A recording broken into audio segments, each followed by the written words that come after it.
नंगे पैर घास पर या मिट्टी पर चलना स्वास्थ्य के लिए बहुत ही हितकर माना जाता रहा है। इसे बेयर फुट वॉकिंग भी बोला जाता है।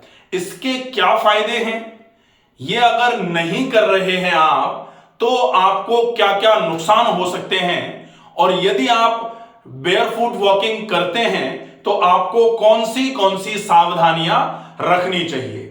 वीडियो को अंत तक जरूर देखें ताकि हम बेयर फुट वॉकिंग के सारे फायदे और सारी सावधानियों को अच्छे तरीके से समझ पाएं। यदि आपने अभी तक इस चैनल को सब्सक्राइब नहीं किया है, आप पहली बार इस चैनल पर आए हैं, तो इस चैनल को सब्सक्राइब जरूर कर लें ताकि एक्यूट डिसऑर्डर्स से लेकर के क्रॉनिक डिसीजेस तक जो भी परेशानियां, जो स्वास्थ्य की समस्याओं के साथ हमारे जीवन में आ रही हैं, उन सारी परेशानियों का, सारे रोगों का प्राकृतिक ढंग से उपचार कैसे किया जा सकता है, आप तक ये ऑथेंटिक इंफॉर्मेशन समय समय पर पहुंचती रहे। आज हम देखेंगे bear foot walking. Bear foot walking मतलब नंगे पैर चलना। ये जो नंगे पैर चलना है, ये क्यों आपके शरीर में बहुत ज्यादा उपयोगी माना जा रहा है। बेयर फुट वॉकिंग अगर आप करते हैं तो इससे आपको क्या क्या लाभ होगा। सबसे पहला काम, यदि आप बेयर फुट वॉकिंग करते हैं, नंगे पैर चलते हैं, तो आपके पैरों का कांटेक्ट सीधा सीधा पृथ्वी तत्व से होगा। माना जाता है कि शरीर पंच महाभूतों का सम्मिश्रण है, पंच महाभूतों से मिलकर के बना हुआ है। क्षिति जल पावक गगन समीरा, पंच तत्व मिल बना शरीरा। 5 तत्वों से मिलकर के शरीर बना है, जिसमें पृथ्वी एक महाभूत के रूप में आपके शरीर में विद्यमान है। जब आप अपने इस शरीर का पूरा हिस्सा, तलवे जो हैं, जब हम चलते हैं तो सिर के बल तो चलते नहीं, तलवे के बल ही चलते हैं, और तलवे अगर आप पृथ्वी तत्व से मिलाते हैं तो इसको अर्थिंग बोला जाता है। तो ये प्रॉपर अर्थिंग और प्रॉपर ग्राउंडिंग का एक बहुत अच्छा तरीका है। और अर्थिंग और ग्राउंडिंग आपके शरीर के लिए क्यों आवश्यक है, क्योंकि मनुष्य एक बायो इलेक्ट्रिकल प्राणी है, और अगर बायो इलेक्ट्रिकल प्राणी है मनुष्य, तो फिर ये पॉजिटिव चार्ज को लेकर के चलता है, पॉजिटिव चार्ज को लेकर के चलेगा, और पृथ्वी में नेगेटिव चार्ज पाया जाता है। तो ये न्यूट्रल होने के लिए बहुत ज्यादा, आजकल एक बहुत ऐसी स्थिति होती है कि आप कहीं चेयर पे बैठे हैं या लंबे समय तक आप कहीं बैठे हुए हैं, उसके बाद जब आप खड़े होकर के दीवार छूते हैं या फिर आपने गेट को छुआ तो एकदम से करंट जैसा लगता है आपको। ये स्थितियां अब ज्यादा देखने में आ रही हैं आजकल। पहले ये खेल किया जाता था, किसी को चेयर पे बिठा दिया जाए और ऐसे करके किसी तौलिया से या किसी चीज से लगातार चेयर को मारा जाता था, और उसके बाद फिर उनको अगर कोई छुएगा तो उसको करंट आता था। अगर आपको भी थोड़ा बहुत याद हो, अगर कोई ऐसा कहीं आपने सुना या देखा हो, तो ये पहले खेल के रूप में उपयोग में लाई जाती थी ये वाली चीज कि करंट लगता है कि नहीं लगता। लेकिन आजकल हम देख रहे हैं कि कई लोगों को ये समस्या आ रही है कि जैसे ही थोड़ी देर के बाद कहीं जाके तो कुछ टच करते हैं तो एकदम करंट जैसा लगता है। तो ये जो करंट जैसा लगना है, ये डेफिनेटली पॉजिटिव चार्ज जो शरीर है, अगर उसकी ग्राउंडिंग, उसकी अर्थिंग प्रॉपर नहीं होती है तो ये करंट जैसा प्रतीत होना चालू हो रहा है, जो आपके शरीर के लिए अगर आज ग्राउंडिंग नहीं की जाएगी तो निश्चित ही ये कल के लिए बड़े बीमारी के रूप में आपके शरीर में अपनी उपस्थिति दर्ज कराएगा। पहली चीज। दूसरी चीज होती है कि आप यदि जैसे जैसे बेयर फुट चलते हैं, तो बेयर फुट चलते हैं, आजकल क्या हो रहा है कि खूब मोटे मोटे सोल के स्लीपर्स और शूज आ रहे हैं, जिसमें कई प्रकार के शूज जो बनाए जा रहे हैं। हालांकि आपके गेट पैटर्न को करेक्ट करने के लिए शूज कभी कभी बहुत आवश्यक भी होते हैं, लेकिन अगर बचपन से ही किसी को, छोटे बच्चों को स्लीपर और शूज लगातार पहनाए जाते हैं तो उनकी पैरों की मांसपेशियों की कमजोरी होने के चांसेस ज्यादा हो जाते हैं। अगर थोड़ा थोड़ा बच्चों को, जैसे छोटा बच्चा अगर अभी चलना नहीं सीखा है, आप उसको जूते पहना के चलाओगे तो वो इतना कंफर्टेबली नहीं चल पाएगा जितना वो बिना जूतों के चल पाता है। तो गेट पैटर्न को करेक्ट करने के लिए आप बेयरफुट वॉकिंग कर सकते हैं।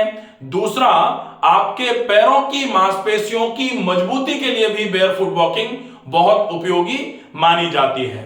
तो ये दो चीजें हो गई। तीसरा होता है, आप एक तो क्या हो रहा था, ग्राउंडिंग और अर्थिंग हो रही है,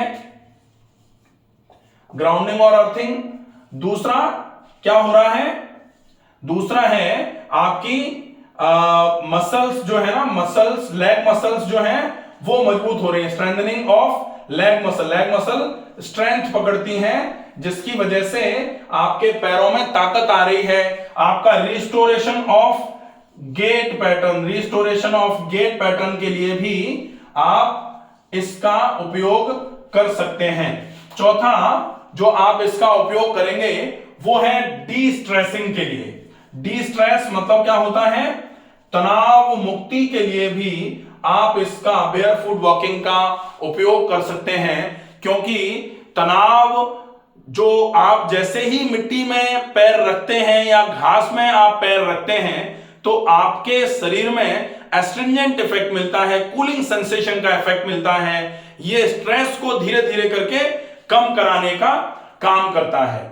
अगर आप लगातार स्ट्रेस में हैं या एंजाइटी में हैं तो यदि आप सवेरे सवेरे कोशिश करें, लगभग 6 से 7 बजे के आसपास, कहा जाता है ओस पर, ग्रास जो है ना, दूब की ओस पर सवेरे सवेरे चला जाए तो ये बहुत उपयोगी होता है। डी स्ट्रेसिंग टेक्निक माना जाता है, इसको एंटी एंजाइटी भी माना जाता है, एंजाइटी को कम करने का भी ये काम करेगा। साथ में जिनके तलवों में बहुत जलन होती है, जिनके तलवे हमेशा बहुत गर्म रहते हैं, ऐसे कंडीशन में भी आप ओस पर तो नहीं लेकिन मिट्टी में अगर चलते हैं तो बहुत ही उपयोगी माना जाएगा। तो ये आप अगर बर्निंग फीट्स जो है ना, एकदम से बहुत तेज जलन जिनके पैरों में हो रही है, अगर वो थोड़ा सा मिट्टी, थोड़ी सी गीली सी मिट्टी हो, जैसे जो मड ट्रैक होते हैं, मड ट्रैक पे क्या होता है, रात को थोड़ा सा पानी छोड़ दिया जाता है जिससे वो सवेरे सवेरे मिट्टी जो है ना हल्की भीनी गीली हो जाती है। उस पे जब आप चलते हैं तो आपके तलवों की जलन, तलवों में जो इन्फ्लेमेशन है, शरीर का जितना भी इन्फ्लेमेशन है, इन्फ्लेमेशन जब भी आता है तो वो छोटे से लेकर के बड़े रोग तक पैदा कराने के लिए रेस्पॉन्सिबल होता है। और ये एंटी इन्फ्लेमेटरी भी हो सकता है बेयरफुट वॉकिंग। एंटी इन्फ्लेमेटरी अगर है तो ये छोटे से छोटे रोग से लेकर के बड़ी से बड़ी समस्या, बड़ी से बड़ी बीमारी में भी उपयोग में लिया जा सकता है। अब हम देखेंगे कि अदर वेज क्या हो सकते हैं जो आपकी ये जो बेयरफुट वॉकिंग है इसको रिप्लेस करें। तो अदर वेज क्या हो सकते हैं, अदर वेज हो सकते हैं मिट्टी में लेटना। जैसे आप नंगे पैर चल रहे हैं तो अदर वेज क्या हो सकते हैं जो नंगे पैर चलने को रिप्लेस करेगा। एक तो है मिट्टी में लेटना, दूसरा है मिट्टी का गड्ढा स्नान। तो गड्ढा स्नान बाय डॉक्टर रमाकांत शर्मा, ये पूरा एक वीडियो है, इसको आप देख सकते हैं। तो मिट्टी का गड्ढा स्नान, इसमें क्या होता है कि पूरे शरीर को मिट्टी का गड्ढा थोड़ा सा ऐसे करके फैला, ऐसे करके खोदा जाता है और यहां सिर और पूरा का पूरा शरीर इस तरीके से गड्ढे में, और धीरे से थोड़ी थोड़ी परत मिट्टी की पूरे शरीर पर ऊपर से डाल दी जाती है। इसको गड्ढा स्नान बोलते हैं। तो ये भी बहुत इफेक्टिव तरीके से आपका ग्राउंडिंग और अर्थिंग कराने का काम कर रहा है। फिर तीसरा हो सकता है आप मिट्टी का लेप भी कर सकते हैं। मिट्टी का लेप भी अगर आप कर रहे हैं और पैर, तलवे आपके जमीन पर रहने चाहिए, तलवे जमीन पर रखकर, तो ये वाला भी इलाज आपके लिए उपयोगी माना जाएगा। चौथा होता है अर्थिंग और ग्राउंडिंग का एक बहुत अच्छा तरीका है, आप जो अभी बीच में चला भी कि पेड़ के आप तने को थोड़ा छू करके भी थोड़े खड़े हो जाएंगे, आपको लगेगा बहुत मानसिक शांति मिलेगी आपको।